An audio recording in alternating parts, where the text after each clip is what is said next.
Hello and welcome to this lecture. आज के इस लेक्चर में हम पढ़ने वाले हैं रिकर्जन और नेस्टेड फंक्शन। पिछले लेक्चर में हमने पढ़ा था टाइप्स ऑफ फंक्शन और साथ ही साथ देखा था कि किस तरह से आप एरे और स्ट्रिंग को भी पास आउट कर सकते हो। तो चलिए आज हम स्टार्ट करेंगे रिकर्जन से। तो सबसे पहले तो डेव सी प्लस प्लस के अंदर मैंने एक बेसिक स्ट्रक्चर बना कर रखा है, hello.c फाइल का नेम है। ठीक है, यहाँ पर सबसे पहले तो आपको एक नया वर्ड देखने को मिलेगा, उसकी डेफिनेशन आपको समझनी है। What is recursion. ठीक है, तो मैं यहाँ पर डेफिनेशन लिख रहा हूँ। रिकर्जन यानी कि अ फंक्शन कॉल इटसेल्फ, तो इसी को हम बोलते हैं रिकर्जन। ठीक है, फंक्शन अपने आप को एक कॉल करता रहेगा। ठीक है, इसी को बोला जाता है रिकर्जन। तो चलिए इसका मैं एक आपको एग्जांपल देके अंडरस्टैंड कराने की ट्राई करूंगा। फॉर एग्जांपल, जब हम फॉर लूप पढ़ चुके थे तब मैंने आपको एक एग्जांपल दिया था कि फैक्टोरियल नंबर आपको फाइंड कर लाना है। ठीक है, using for loop, while loop और डू व्हाइल लूप। तो वही सेम फैक्टोरियल वाला प्रोग्राम अब हम करेंगे रिकर्जन की मदद से। देखिए किस तरह से। सपोज यहाँ पर मैं एक इंटीजर का एक वेरिएबल लूंगा n, जिसकी वैल्यू हम यूजर के थ्रू रिट्राइव करेंगे। सबसे पहले तो एक मैसेज दे देंगे, enter any number, then after scan f %d address of n। ठीक है, अब यूजर जो भी नंबर इंटर करेगा उसको हम एक यूडीएफ के अंदर पास कर देंगे। सपोज मैं एक यूडीएफ बनाऊंगा फैक्ट। ठीक है, इसके अंदर मैंने ये नंबर पास कर दिया, फॉर एग्जांपल n। अब हमने एक यूडीएफ को कॉल किया तो वो यूडीएफ सबसे पहले तो ऊपर यहाँ पर बना हुआ होना चाहिए। तो इस तरह से सबसे पहले मैं यूडीएफ की बॉडी क्रिएट करूंगा और अब मैं नीचे से यहाँ पर n की वैल्यू पास आउट कर रहा हूँ, तो ऊपर हमें क्या करना होगा, उसको कैच करना होगा। ठीक है, अब n की वैल्यू का डेटा टाइप देखिए क्या है, इंटीजर। तो अब सेम मुझे यहाँ पर भी इंटीजर वेरिएबल के अंदर ही उसको क्या करना होगा, सेव करना होगा, फॉर एग्जांपल नम। ठीक है, तो n की वैल्यू नीचे से जो भी आपने सेंड की वो आपने ऊपर रिट्राइव की या फिर कैच किया नम के अंदर। ओके, अब आपको फैक्टोरियल का सिंपल बेसिक रूल मालूम होना चाहिए कि कोई भी नंबर का अगर आप फैक्टोरियल निकालना चाहते हो तो उसका मैथमेटिक रूल क्या होता था। सपोज यहाँ पर मैं मल्टी लाइन कमेंट के अंदर लिखता हूँ। अब सपोज आपके पास एक नंबर है 5। ठीक है, तो 5 का फैक्टोरियल आपको निकालना है। तो फैक्टोरियल यानी कि क्या, प्रोवाइड किए गए नंबर को आपको मल्टीप्लाई करते जाना है जब तक 1 नहीं आ जाता तब तक। ठीक है, तो 1 बाय 1 उसको मल्टीप्लाई करते जाओ जब तक आपका 1 नहीं मिल जाता तब तक। ओके, तो 5 अगर यूजर ने प्रोवाइड किया है तो 5 को आपको मल्टीप्लाई करना है 1 तक। अब इन सभी का आप मल्टीप्लीकेशन करके देखो कितना आएगा, 5 इंटू 4 इंटू 3 इंटू 2 इंटू 1। तो अब इसका आउटपुट आएगा 120।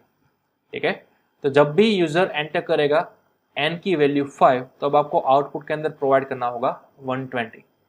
उसी तरह सपोज यूजर ने एंटर किया 4। ठीक है, तो 4 को आपको मल्टीप्लाई करते जाना है, कहां तक, जब तक 1 नहीं आ जाता तब तक। ओके, तो अब इन सभी वैल्यूज का आपको करना है मल्टीप्लीकेशन, कितना होगा, फॉर एग्जांपल 24। ठीक है, तो इस तरह से किसी भी नंबर का फैक्टोरियल उस पर्टिकुलर नंबर तो 1 तक मल्टीप्लाई करते जाना है और जो आंसर मिलेगा उसको बोला जाता है फैक्टोरियल नंबर। ठीक है, लेकिन मैथमेटिक्स के रूल के अंदर सपोज अगर आप 1 का फैक्टोरियल निकालते हो तो उसका आउटपुट आता था 1, लेकिन अगर आप 0 का आउटपुट निकालोगे तो क्या आएगा, तो भी उसका आउटपुट आएगा 1। ठीक है, क्योंकि ये मैथमेटिक्स का एक रूल है। क्योंकि देखिए रूल को समझते हैं, सबसे पहले कोई भी नंबर है उसको आपको डिक्रीज करते रहना है 1 तक। ठीक है, अब 0 ऑलरेडी 1 के बाद आता है, तो जैसा कि हम सभी को मालूम है 0 जो है वो नंबर लाइन के अंदर 1 के प्रीवियसली आता है। ठीक है, तो अब जब भी आप 0 का फैक्टोरियल निकालोगे तो उसका फैक्टोरियल 0 नहीं आएगा बल्कि 1 आएगा। यह मैथ्स का एक रूल है। और उसी तरह से अगर आप 0 से कम वैल्यू का कोई भी फैक्टोरियल निकालो, फॉर एग्जांपल -3, तो उसका भी फैक्टोरियल वैल्यू आएगा +1। ठीक है, फिर चाहो अगर आप -6 का निकालो, -8 का निकालो, सभी का आउटपुट क्या आना चाहिए, 1 आना चाहिए। ठीक है, तो यहाँ से लेकर यहाँ तक ये जो रूल है, यानी कि +1 का फैक्टोरियल, 0 का फैक्टोरियल और माइनस वाली कोई भी वैल्यू, उन सभी का फैक्टोरियल सेम ही आएगा +1। तो ये एक चीज़ भी हमें वैलिडेट करनी होगी जब भी हम अपना यूडीएफ क्रिएट करते हैं तभी। ठीक है, तो चलिए अब हम यहाँ पर एक इफ एल्स पुटअप करेंगे। सपोज सबसे पहले तो हम नम की वैल्यू चेक करेंगे कि अगर यूजर के द्वारा एंटर की हुई वैल्यू लेस और इक्वल टू 1 है। ठीक है, तो हमें रिटर्न क्या करना है, आउटपुट +1। ठीक है, क्यों, क्योंकि अभी अभी हमने वो सिनारियो समझा। ठीक है। अगर यूजर द्वारा इनपुट किया गया नंबर +1 है, 0 है या फिर कोई भी माइनस वैल्यू है, तो हमें आंसर क्या लाना है, +1। इसलिए मैंने यहाँ पर रिटर्न करवा दिया +1। ओके। अदरवाइज एल्स के अंदर हमें अपना फैक्टोरियल का लॉजिक पुटअप करना है। तो इसका एक लॉजिक बड़ा ही सिंपल है, रिटर्न नम, जो कि हमारा नंबर था, ठीक है, इसको हमें मल्टीप्लाई करते जाना है, राइट। ओके, मल्टीप्लाई करना है, लेकिन कहाँ तक, जब तक 1 नहीं आ जाता तब तक। तो यहाँ पर मैं कुछ इस तरह से लिखूंगा, फैक्ट ऑफ नम -1, ठीक है। अब देखें, इस वाले सिनेरियो को हम थोड़ी देर में समझेंगे। सबसे पहले तो यहाँ पर पूरे फंक्शन का रिटर्न टाइप मेंशन करा देते हैं, ठीक है। यहाँ पर रिटर्न हो रही है इनडायरेक्टली इंटीजर वैल्यू, तो यानी कि पूरे फंक्शन का रिटर्न टाइप क्या आएगा, इंटीजर आएगा, ठीक है। अब सपोज आप इस फंक्शन को कॉल करोगे मेन में से, तो ये वाला लाइन आपको एक आउटपुट रिटर्न करके देगा, वो आपको डायरेक्टली प्रिंट कराना होगा, ठीक है, किसी वेरिएबल के अंदर। तो सपोज एक नया वेरिएबल मैं ले लूंगा आंस के अंदर इस पूरे यूडीएफ का आउटपुट मैंने सेव कराया, एंड देन आफ्टर उस आंसर को मैं क्या करवाऊंगा, प्रिंट करवाऊंगा। तो यहाँ पर %d और आंस, ठीक है। अगर आप चाहो तो यहाँ पर अपने हिसाब से फॉर्मेट भी कर सकते हो अपने आउटपुट को। For example factorial is %d, ठीक है। तो चलिए सबसे पहले चेक कर लेते हैं क्या कि हमारा लॉजिक परफेक्टली हमने लिखा है या नहीं। तो मैंने यहाँ पर फाइल को किया कंपाइल एंड रन। तो अब यहाँ पर आपको देखने को मिलेगा एंटर एनी नंबर। तो चलिए सपोज मैंने सबसे पहले 5 एंटर किया and then after factorial is 120, ठीक है, जो कि हमने यहाँ पर अभी अभी काउंट किया था, वो हमें सक्सेसफुल देखने को मिल रहा है। चलिए दूसरी बार अगेन मैं फाइल को कंपाइल एंड रन कराऊंगा। अब मैं वैल्यू एंटर कराऊंगा 4, अब उसका भी आउटपुट हमें परफेक्ट देखने को मिला 24, ठीक है। चलिए अब बारी आती है 1 की। तो सपोज मैंने 1 एंटर किया, आउटपुट आ गया 1, ठीक है। चलिए अब 0 और माइनस के लिए भी हम चेक कर लेते हैं। सपोज मैंने वैल्यू एंटर की 0, तो अब देखिए हमारा आउटपुट आ गया 1। चलिए अब लास्ट किसी माइनस वैल्यू के भी हम चेक कर लेते हैं, फॉर एग्जाम्पल -6, तो तब भी हमारा आउटपुट आ रहा है परफेक्ट 1, ठीक है, यानी कि हमारा लॉजिक एकदम परफेक्ट लिखा हुआ है। चलिए अब हम समझते हैं कि आखिरकार ये इस वाली लाइन का एग्जैक्ट मीनिंग क्या है। तो चलिए जब भी आप प्रोग्राम फर्स्ट टाइम रन करते हो, आपका मेन फंक्शन एग्जीक्यूट होगा, लाइन बाय लाइन आपके सभी स्टेटमेंट एग्जीक्यूट हो गए, ठीक है। बात आएगी सबसे पहले यहाँ पर फैक्ट ऑफ n, यानी कि सपोज n की वैल्यू आपने एंटर कराई 5, ठीक है। तो यहाँ पर क्या हुआ, फैक्ट ऑफ n, यानी कि n की वैल्यू कितनी है 5, ठीक है। तो आपने यहाँ पर नीचे से वैल्यू सेंड की 5, तो ऊपर यहाँ पर नम की वैल्यू क्या आ गई, 5 आ गई, ठीक है। तो यहाँ पर मैं कमेंट के अंदर लिख रहा हूँ नम की वैल्यू फिलहाल क्या है, 5। ओके, अब बॉडी के अंदर आते ही सबसे पहले आपने इफ कंडीशन को चेक किया, क्या नम की वैल्यू <= 1 बराबर है। तो अब ये कंडीशन क्या बनी, 5 <= 1, ठीक है, क्योंकि नम की वैल्यू अभी अभी हमें कितनी मिली, 5 मिली। तो एक कंडीशन क्या हो रही है, ऑब्वियसली फॉल्स हो रही है, ठीक है। तो जैसे ही कंडीशन फॉल्स हुई, आपका प्रोग्राम रीडायरेक्ट होगा एल्स के अंदर। एल्स के अंदर आपने क्या लिखा है, अब इसको हमें खास समझना है। देखिए सबसे पहले आपने लिखा है रिटर्न नम, तो नम की वैल्यू है 5, तो यहाँ पर मैं लिखूंगा 5। अब हमारे पास मल्टीप्लिकेशन है, राइट, तो as it is multiplication. Then after आपने लिखा है फैक्ट ऑफ नम -1, यानी कि फैक्ट ऑफ नम -1, नम की वैल्यू थी 5, माइनस कर दिया 1, तो इनडायरेक्टली यहाँ पर क्या मिला, 5 - 1 4 मिला, ठीक है। तो अब देखिए रिटर्न कराते वक्त आपने क्या किया, अगेन उसी फंक्शन को कॉल किया जिस फंक्शन के अंदर आप ऑलरेडी थे, यानी कि फैक्ट वाला फंक्शन फिलहाल एग्जीक्यूट हो ही रहा था, लेकिन तभी आपने फैक्ट को अगेन कॉल किया किसी नई वैल्यू के साथ, 4 के साथ। तो जैसे ही आप किसी फंक्शन को कॉल करोगे, आपका प्रोग्राम उस फंक्शन की डेफिनेशन पर रीडायरेक्ट होगा, ठीक है। लेकिन अब नम की वैल्यू आपने क्या पास कर दी, 4, तो अब नम की वैल्यू यहाँ पर क्या आ जाएगी, नई 4 आ जाएगी, ठीक है। तो अब अगेन ये वाला एग्जीक्यूट होगा।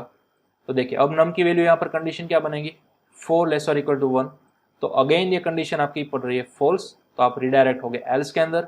एल्स के अंदर फिर से आपने रिटर्न करवाया नम, तो देखिए न्यू वैल्यू के अंदर, न्यू लाइन के अंदर मैं नई कमेंट लिख रहा हूँ। अब ये वाला स्टेटमेंट क्या बनेगा, वो मैं यहाँ पर लिख रहा हूँ, नम की वैल्यू नई आपको क्या मिली, 4, ठीक है। तो यहाँ पर मैंने लिखा 4 इंटू, यहाँ पर है नम -1, यानी कि फैक्ट नम की वैल्यू थी 4, आपने कराया -1, तो इनडायरेक्टली यहाँ पर वैल्यू कितनी बन गई, 3, ठीक है। तो फिर से आपने एक और बार फैक्ट को कॉल किया, लेकिन इस बार नई वैल्यू 3 के साथ। तो अब ये 3 जो है वो नम के अंदर एंटर हो जाएगा यहाँ पर, ठीक है। तो अगेन जब आपने फैक्ट को कॉल किया तो फिर से ये वाला पूरा प्रोग्राम रन होगा। अगेन आपने उसी यूडीएफ को कॉल किया, ठीक है। चलिए अब कंडीशन हमारी क्या बनी, 3 लेस और इक्वल टू 1, यानी कि कंडीशन अगेन आपकी होगी फॉल्स। फिर से आप रिडायरेक्ट हो गए एल्स के अंदर। एल्स के अंदर आपने रिटर्न क्या करवाया, नम वाली वही स्टेटमेंट। तो अगेन मैं न्यू लाइन के अंदर आऊंगा, कमेंट लिखूंगा। अब ये वाला स्टेटमेंट आपका क्या बनेगा, सबसे पहले है नम इनटू, यानी कि नम की लेटेस्ट वैल्यू है 3, तो आप यहाँ पर लिखोगे 3 इनटू फैक्ट नम -1, यानी कि फैक्ट ऑफ नम -1 यानी कि 3 - 1, यानी कि इनडायरेक्टली आपकी वैल्यू बनी 2, ठीक है। तो यहाँ पर देखिए अगेन फिर से एक और बार आपने फैक्ट को कॉल किया नई वैल्यू के साथ 2 के साथ, तो अब 2 यहाँ पर आएगी, ठीक है। तो अब नई नम की वैल्यू क्या हो गई, 2 हो गई। अब यह कंडीशन के अंदर पुटअप करो आप, तो कंडीशन आपकी इस तरह से बनेगी 2 लेस और इक्वल टू 1, कंडीशन अगेन हो गई है फॉल्स। तो आप रिडायरेक्ट हो गए अगेन एल्स के अंदर। एल्स के अंदर फिर से ये वाला स्टेटमेंट एग्जीक्यूट होगा। तो देखिए फिर से वो वाला स्टेटमेंट क्या बनेगा, नम की लेटेस्ट वैल्यू कितनी है 2, ठीक है। तो यहाँ पर होगा 2 इनटू फिर से ये वाला स्टेटमेंट फैक्ट नम -1, तो आप लिखोगे यहाँ पर फैक्ट नम -1, नम की वैल्यू थी 2 - 1, तो इनडायरेक्टली यहाँ पर क्या हुआ 1 हो गया, ठीक है। तो अब फैक्ट को आपने कॉल किया 1 के साथ, यानी कि अगेन आपने फैक्ट को कॉल किया, लेकिन अब नम की वैल्यू यहाँ पर नहीं आ चुकी है 1, ठीक है। तो अब ये कंडीशन अगेन एग्जीक्यूट होगी, यहाँ पर आ गया नम की वैल्यू 1। तो अब गौर से देखिए अब ये वाली जो कंडीशन है वो हमारी क्या हो रही है, ट्रू हो रही है, राइट। तो इस बार ये हमारी कंडीशन ट्रू हो गई, तो आप जाओगे इफ के अंदर। इफ के अंदर आपने लिखा है रिटर्न 1, ठीक है। इफ के अंदर आपने क्या लिखा, रिटर्न 1। तो ये 1 रिटर्न होकर आ जाएगा कहां पर, जहां पर आपने इस फंक्शन को कॉल किया था, यानी कि इस जगह पर आपने फंक्शन को कॉल किया था ना, ठीक है। जब भी आप फैक्ट ऑफ 1 को कॉल किया आपको रिटर्न वैल्यू मिली 1, यानी कि यहां पर वो रिप्लेस हो जाएगी, राइट, यूडीएफ के नियम के मुताबिक। ओके, अब इन दोनों का मल्टीप्लीकेशन क्या हुआ, 2 हुआ। ओके, तो ये वाली लाइन कब एग्जीक्यूट हुई थी, ये नई लाइन जब आपने फैक्ट ऑफ 2 को कॉल किया था तब, राइट। तो फैक्ट ऑफ 2 का फाइनल आउटपुट कितना आया, 2 आया। तो अब ये 2 वैल्यू यहां पर रिप्लेस हो जाएगी रिटर्न होने के बाद। ओके, देन आफ्टर 3 इंटू 2 यानी कि हुआ 6। ओके, अब ये वाली लाइन कब एग्जीक्यूट हुई थी, जब आपने फैक्ट ऑफ 3 को कॉल किया था तब। जब आपने फैक्ट ऑफ 3 को कॉल किया था तब आपको रिटर्न वैल्यू कितनी मिली, 6। तो रिटर्न होने के बाद यहां पर रिप्लेस हो गया 6। ओके, चले इन दोनों का मल्टीप्लीकेशन होगा 24। तो अब 24 कहां पर रिप्लेस हो जाएगा, जब आपने फैक्ट ऑफ 4 को कॉल किया था तब। तो अब यहां पर आ गया 24। अब देखिए इसका फाइनल आउटपुट 5 इंटू 24 कितना हुआ, 120, ठीक है। तो आपका पूरे फंक्शन में से फाइनल आउटपुट रिटर्न कौन सा हो रहा है, 120। तो 120 यहां से रिटर्न होगा, यहां पर रिप्लेस हो जाएगा 120, ठीक है। लेकिन ये पूरी प्रोसेस बैकएंड के अंदर होती है, हमने ऑलरेडी प्रीवियस लेक्चर के अंदर वो देख चुका है, ठीक है। तो 120 यहाँ पर आ गया, आंसर के अंदर स्टोर करवा लिया एंड देन आपने उसको प्रिंट करवा लिया, ठीक है। तो इस तरह का जो सिनारियो था उसी को बोला जाता है रिकर्जन। फंक्शन के अंदर वो फंक्शन अपने आप को ही कॉल कर रहा है, यहाँ पर मैंने किसी भी तरह की कोई लूप नहीं घुमाई हुई, ठीक है। फंक्शन अपने आप को ही कॉल करता रहेगा बार बार जब तक कोई स्पेसिफिक कंडीशन ट्रू नहीं हो जाती और आप प्रोग्राम में से बाहर नहीं निकल जाते तब तक, ठीक है। तो इसी सिनारियो को बोला जाता है रिकर्जन। फिर चाहे आप कोई भी प्रोग्रामिंग लैंग्वेज के अंदर काम करते हो, ठीक है। रिकर्जन यानी कि फंक्शन कॉल इटसेल्फ, ठीक है। तो एक मैकेनिज्म है। ओके, चलिए तो अब आप इसका स्क्रीनशॉट निकाल सकते हो। यह था हमारा फैक्टोरियल का एग्जांपल जिसकी मदद से हमने रिकर्जन क्या है वो समझा। ओके, चलिए इसका स्क्रीनशॉट ले लो। देन आफ्टर लास्ट में हमारा मेन फंक्शन। ओके, अब आप चाहो तो फैक्ट के अंदर कोई भी वैल्यू पुटअप करवा सकते हो, ठीक है। वो हर बार आपको नई नई फैक्टोरियल वैल्यू रीजनरेट करके दे देगा, राइट। तो ये था आपका simple recursion function. Through out our syllabus recursion को हम बहुत ही रेयर केस के अंदर यूज करेंगे, लेकिन आगे जाकर अगर आप प्रोफेशनल डेवलपमेंट के अंदर जाते हो तो यहाँ पर कोई स्पेसिफिक लॉजिक को ट्रू करने के लिए आपको अपना कस्टम रिकर्जन फंक्शन बनाना होगा, ठीक है। तो वहाँ पर यह मैकेनिज्म हेल्पफुल हो सकेगा। चलिए यह था हमारा एक टॉपिक रिकर्जन। दूसरा हमारा लास्ट टॉपिक है नेस्टेड फंक्शन। तो अब हम पढ़ेंगे नेस्टेड फंक्शन। चलिए तो ये पूरे कोडिंग को मैं मिटा देता हूँ फिलहाल। चलिए, तो दूसरा हमारा टॉपिक है नेस्टेड फंक्शन। अब नेस्टेड फंक्शन यानी कि क्या? सिंपल है, फंक्शन इनसाइड अ फंक्शन। जैसे कि ऑलरेडी हम नेस्टेड इफ एल्स देख चुके थे, राइट? उसी तरह से हम नेस्टेड फॉर लूप भी देख चुके थे। उसी तरह से एक और कंसेप्ट है हमारे पास, नेस्टेड फंक्शन। लेकिन यहाँ पर हमारे पास लिमिटेशन क्या है? जिस तरह से आप इफ के अंदर एक नई इफ बना सकते थे, फॉर लूप के अंदर एक नया फॉर लूप बना सकते थे, उस तरह से आप फंक्शन के अंदर एक नया फंक्शन नहीं बना सकते, बल्कि फंक्शन के अंदर एक नए फंक्शन को कॉल करवा सकते हो।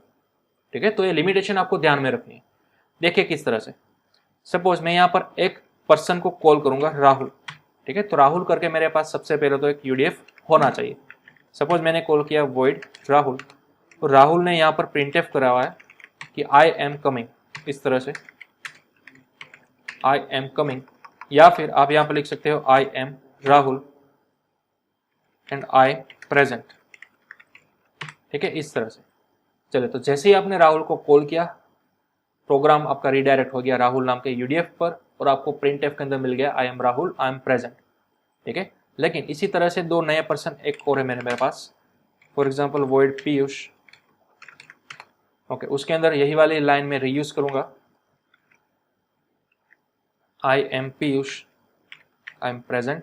और उसी तरह से एक और फंक्शन है मेरे पास, वॉइड मेहुल, और यहां पर भी सेम वही वाला प्रिंटएफ रीयूज करूंगा, I M Mehul, I am present.